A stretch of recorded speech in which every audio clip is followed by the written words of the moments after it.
Jay, thanks for being here, man. Thank you for having me. We got to start out with a question here. So I think Google has more heads than a Hydra, right? You're a head of something. Can you explain what you're the head of?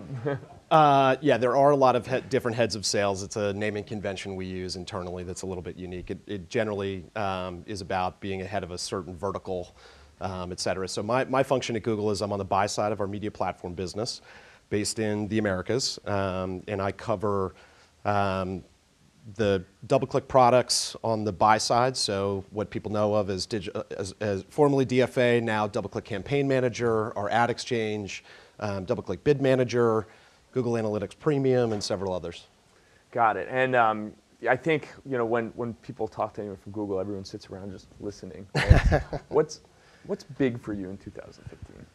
A lot of different things, but ultimately, we've invested a lot of time and energy into our media platforms business and into our ad exchange. And I spend the majority of my time really focused on our exchange. And over the last 5 years or so that we've really come to market with that exchange, we were now at a point where the scale is tremendous and obviously is one of several exchanges that really fuels a lot of this data-driven ecosystem that we talk about.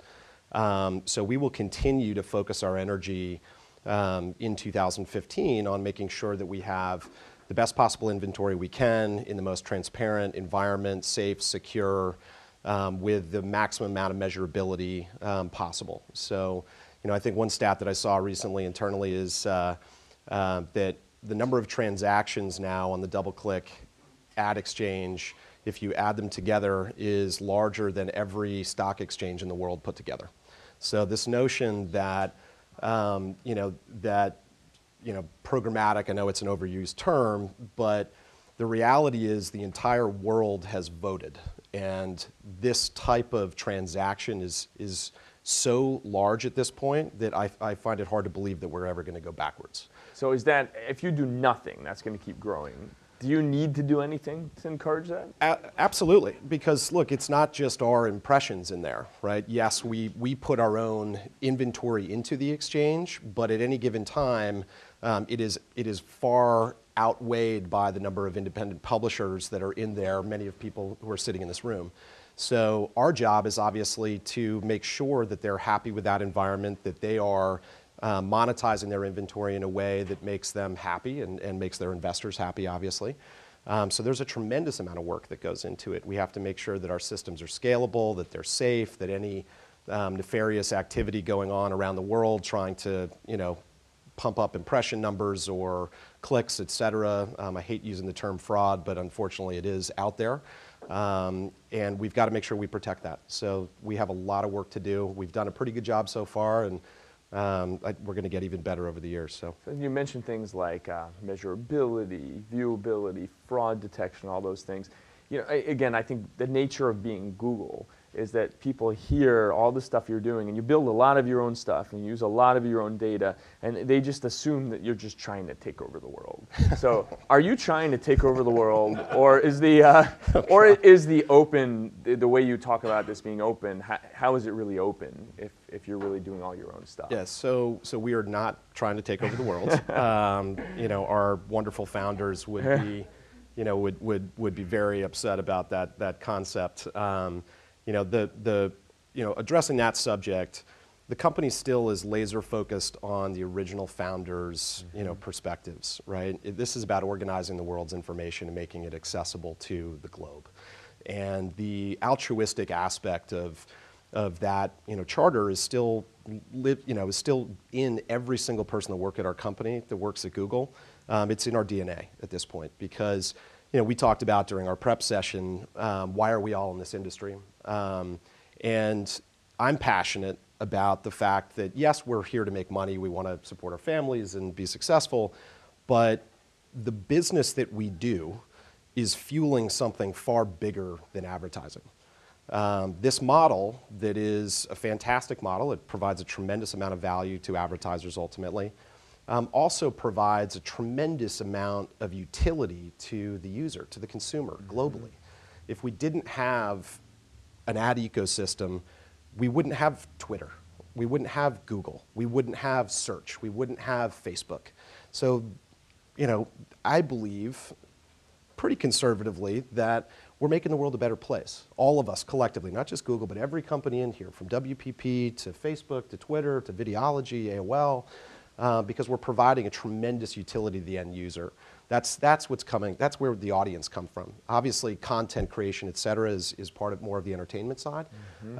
But being able to give people access to information is really shaping the world. I think Andy would tell you that's the soft side of our discussion here. Yes, So, absolutely. But back to the you know, how do we talk about an open platform and then also have a closed system as well?